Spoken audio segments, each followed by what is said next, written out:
Why the fuck did you think it was okay to sex me before the game? What the fuck? You were hired, weren't you? This is the story of how a Canadian TV show about two gay hockey players went from a quiet streaming premiere to becoming one of the biggest television phenomena of 2025. Well. Do you think this will be enough? Fuck off. And it happened in less than a month. Heated Rivalry premiered on November 28th, and within weeks it had shattered streaming records, caused a 2002 pop song to go viral with Gen Z, sent book sales through the roof, and even gotten an official response from the NHL. You missed me, didn't you? I fucking didn't. And I still beat your ass. Barely. The original premiere date was supposed to be sometime in 2026, and HBO picked it up just 9 days before it actually aired. Somehow, with almost no marketing, it became the thing everyone is talking about. I've dreamed about it my whole life. So let's break down exactly how this happened, why people are so obsessed, and what it means for the future of television. And it felt like we were something. We can't be something, Hollander. How about you tell me everything that's on your mind, but in Russian? Before we talk about the show, we need to talk about the books because this story doesn't begin in a writer's room in Canada. Come here. No, you come here. No, you come here. No, you come here. It begins with a hockey fan in Nova Scotia who was angry. Rachel Reed, whose real name is Rochelle Gauguin, has loved hockey her entire life, but certain aspects of the sports culture made her feel, in her words, sad and angry. That frustration got channeled into fiction. What she started writing was, as she describes it, cute romantic content with a lot of heat, mostly about hockey players. You still won't? Still won't.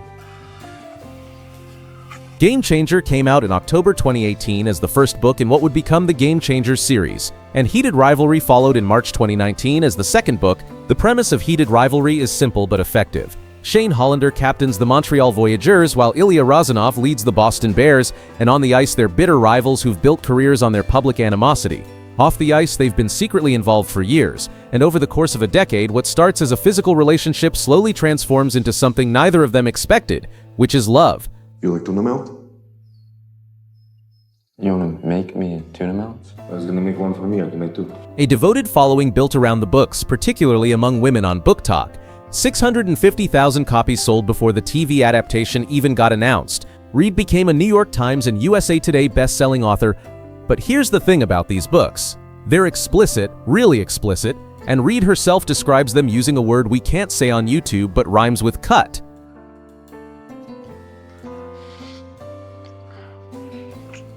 You still won't? Still won't. For years, that seemed like it would make them unadaptable for mainstream television. Jacob Tierney is a 46-year-old openly gay Canadian filmmaker best known for co-creating Letterkenny, the cult hit comedy that ran from 2016 to 2023 on Crave and Hulu. Multiple Canadian Screen Awards for directing and writing sit on his shelf, and his father Kevin Tierney was a prominent Canadian film producer. During the COVID-19 pandemic, Tierney discovered Rachel Reed's books and got hooked immediately, but he had doubts about whether they could ever become a TV show. As he put it, he did not necessarily think this was adaptable because of the explicit content in it.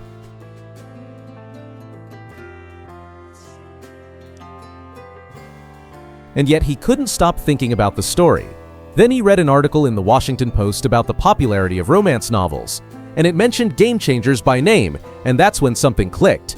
Tierney describes himself as a queer, half-Jewish guy from Montreal. Looking at this story about gay hockey players navigating homophobia in professional sports, his thought process went like this: it's gay and hockey, and that's me. And people say you're not funny. They do? Yeah. They say you're boring too.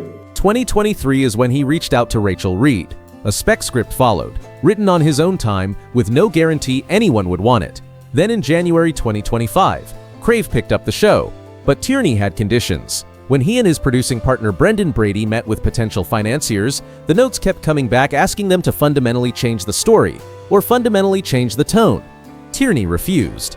The intimate scenes had to stay because they weren't gratuitous, they were essential to the story. It's you. It's this.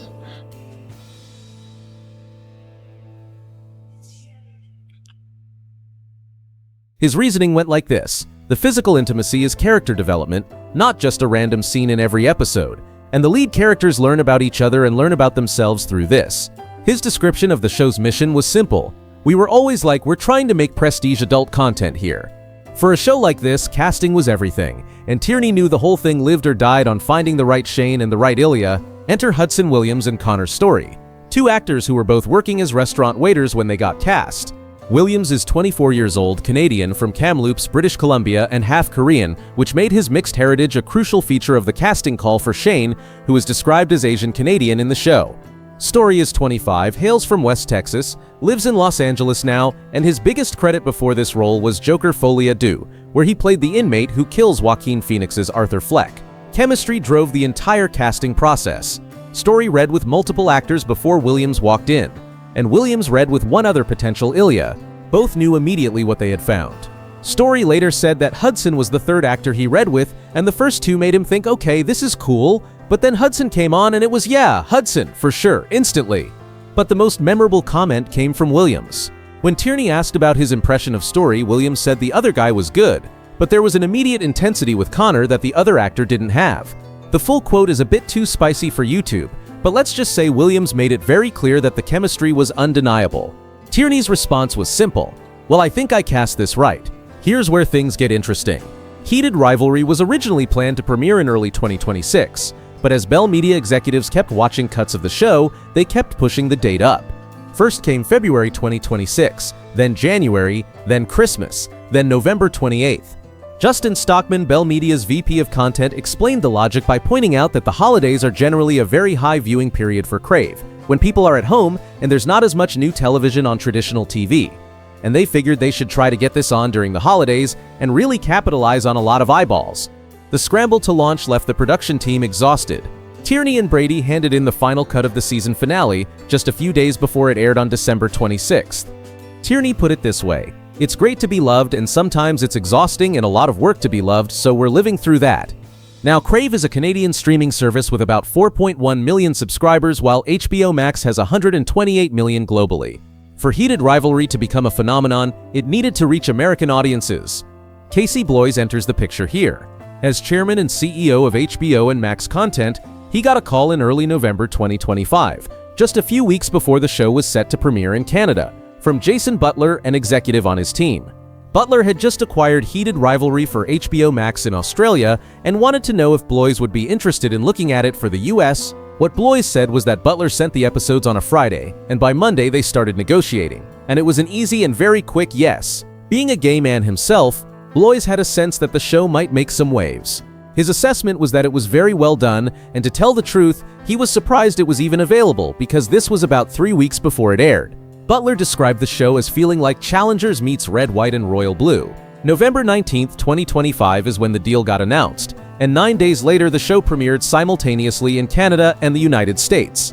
What HBO paid was described by Bloys as a very reasonable acquisition price, while Bell Media retained full creative control and HBO stayed on as just a licensing partner rather than a producer. And then the internet lost its mind. A 2-episode drop on November 28th launched the show, and within days it was everywhere. On Crave, Heated Rivalry became the most watched original series in the platform's history, with viewership increasing by nearly 400% in its first 7 days. On HBO Max, the show debuted at number 2 on the top 10 chart, behind only the It prequel series Welcome to Derry, and by its third week it had climbed to number 1. That made it the top-rated non-animated acquired series on HBO Max since the platform launched in 2019, and it landed in the top 5 among all scripted debuts this year. Critics responded with equal enthusiasm. On Rotten Tomatoes, the show holds a 96% approval rating, and Metacritic gave it a 71 out of 100. But the real story played out on social media. TikTok and Instagram exploded with fan edits, memes, and clip compilations, and the hashtag Holanov, which is the fan name for the Shane and Ilya relationship, started trending. Fans set trailer footage to songs by Olivia Rodrigo, Sabrina Carpenter, and Billie Eilish and Charlie XCX. People weren't just watching the show. They were rewatching episodes obsessively while waiting for the next one. Rachel Reed noticed this too, saying she can't remember the last show, or if she's ever known a show where people rewatch the episode over and over again all week while waiting for the next episode. The weekly release schedule, which some streamers have abandoned in favor of dropping entire seasons at once, turned out to be crucial. One Slate article compared the experience to a slow build of anticipation that keeps viewers completely hooked between episodes. Gay bars in Los Angeles started hosting watch parties, and the cast made surprise appearances at High Tops in West Hollywood. The Montreal Canadiens played the trailer on the Jumbotron at actual NHL games, including on Pride Night. Williams and Story, who were unknown before this, found their faces on billboards in Los Angeles and got profiled in Vanity Fair and The Hollywood Reporter while appearing on the cover of GQ Hype. Pedro Pascal was spotted commenting on social media posts about the show. If you want to understand why people are obsessing over this show, look at episode 5, which is titled I'll Believe in Anything. Shortly after it aired, something remarkable happened. A perfect 10 out of 10 rating on IMDb. As of December 20th, 2025, that achievement tied it with Breaking Bad's Ozymandias as the only television episodes ever to receive a perfect rating on the platform. Critics responded with equal enthusiasm. Tom Smith of Vulture gave it a perfect 5-star rating, while Cody Schultz of Show Snob called it a masterclass in storytelling and one of the greatest television episodes of all time. Lisette Lanuza Cyans of Fangirlish named it the best episode of the year. What makes the episode work is how it resolves a secondary romance while launching the main characters into new emotional territory, and it does so with both gentleness and clarity about the real-world stakes these characters face. One moment stands out where Ilya shouts that he could never go home to Russia if he came out, and that grounds the romance in reality. These aren't just characters worried about their reputations, because one of them could literally lose his country. Here's something that nobody predicted. Heated Rivalry would send a 2002 pop song viral with Gen Z. Episode 4 features a pivotal club scene soundtracked by TATU's All the Things She Said, a song that was already iconic in queer culture when it came out more than 2 decades ago. Both the original and a dance cover by British artist Harrison play during the sequence. According to Spotify data shared with The Hollywood Reporter, streams of the original song increased by 135% in the US after the episode aired on December 12th, and the song now has over 700 million total streams on the platform. But here's the wild part. Discoveries of the song jumped by 200%, with Gen Z accounting for 60% of those new discoveries, which means young people who weren't even born when this song came out are now finding it because of a TV show about gay hockey players. Harrison's cover saw an even more dramatic spike, with a 139,000% increase in global streams on Spotify. And that's not all. Wolf Parade's I'll Believe in Anything, which featured in episode 5, saw streams jump 2,650%, while Feist's My Moon, My Man increased by 734%. The audiobook of the novel Heated Rivalry saw streams on Spotify increase by 1,500% in the 10 weeks leading up to and during the show's run. Physical books have been flying off shelves and frequently selling out on Amazon, with the Kindle versions hitting number 1 and number 4 on the bestseller charts. On December 12, 2025, before the season finale had even aired, Crave announced that Heated Rivalry had been renewed for a second season, and HBO Max would continue as a distribution partner with rights expanding to Europe, Asia, and Latin America. Season 2 will adapt The Long Game, the 6th book in the Game Changers series, which serves as a direct sequel to the Heated Rivalry novel. One catch exists though. Tierney told Variety that Season 2 won't premiere at the same time next year because the scripts are taking longer to write. But the rapid renewal sent a clear message. This isn't a flash in the pan, and Bell Media and HBO see a franchise here. Heated Rivalry has also sparked a broader conversation about LGBTQ+ representation in sports, particularly in hockey. The NHL stands alone among the 4 major North American men's sports leagues with no current or former players who have come out as gay. Not one, ever. The league itself issued a statement about the show, saying there are so many ways to get hooked on hockey, and in the NHL's 108-year history, this might be the most unique driver for creating new fans. See you all at the rink. Some see this as a positive sign. Former NHL star Sean Avery said he does think he must have had a gay closeted teammate at some point in his career, and that Heated Rivalry's success should open the door for the first gay NHL player, if there is one. But Brock McGillis, the first openly gay professional hockey player who came out publicly in 2016 after retiring, was more skeptical in his assessment. What he told Pink News was that nobody's like, oh yeah, this came out and now I'm ready to come out. That's not happening, and it's probably more likely to have an adverse effect on a player coming out. McGillis said the first episode gave him a panic attack because it reminded him of his own experience hiding relationships. His words were that he dated a guy for 3 years with not a soul in his life knowing. For context, the Professional Women's Hockey League has 30 out queer players as of 2025. Luke Prokop, who got drafted by the Nashville Predators in 2020, came out as gay in 2021 and currently plays in the AHL, and if he makes the NHL, he'll be the first out player in the league's history. The show doesn't pretend these issues don't exist.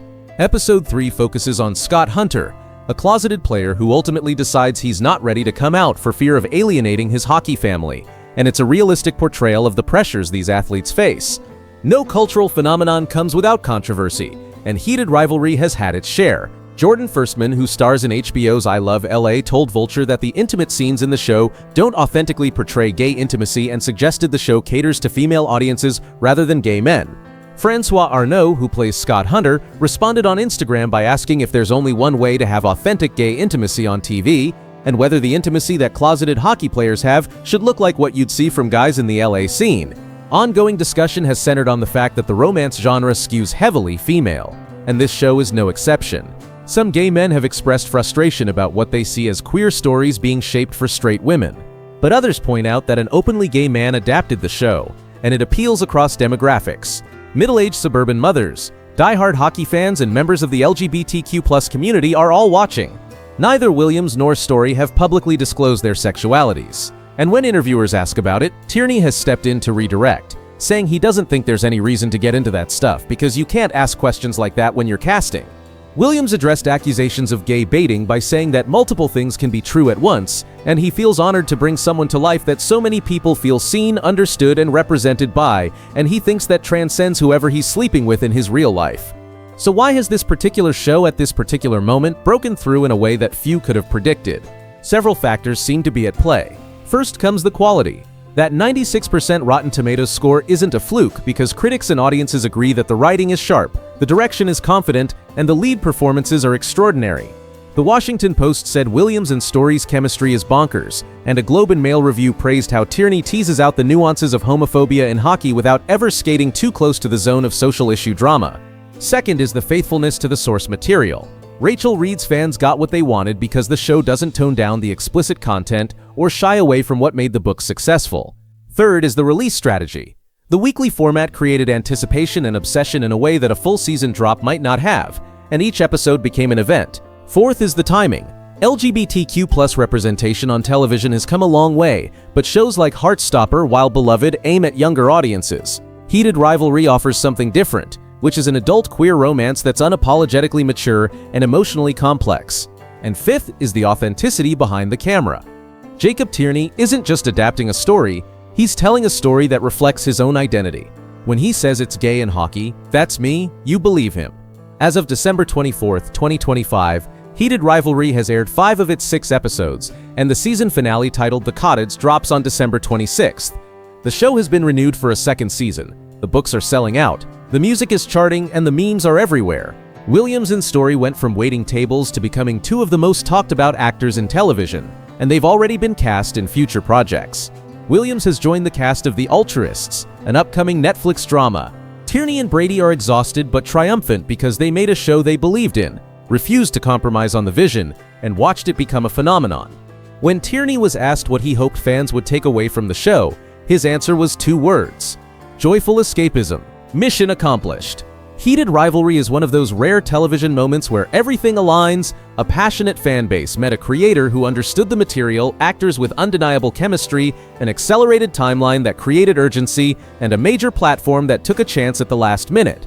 The result is a show that's breaking streaming records, sending decades-old songs up the charts, and sparking conversations about representation in professional sports. What it also happens to be, by all accounts, is just really good television. Whether it will lead to meaningful change in the NHL, whether it will open doors for more explicitly queer content on mainstream platforms, whether Williams and Story will become major stars, all of that remains to be seen. But right now, in this moment, everyone is losing their mind over Heated Rivalry. And after looking at the evidence, it's not hard to understand why. If you made it this far, you're probably either already a fan or about to become one. Either way, the finale drops on December 26th. You've been warned.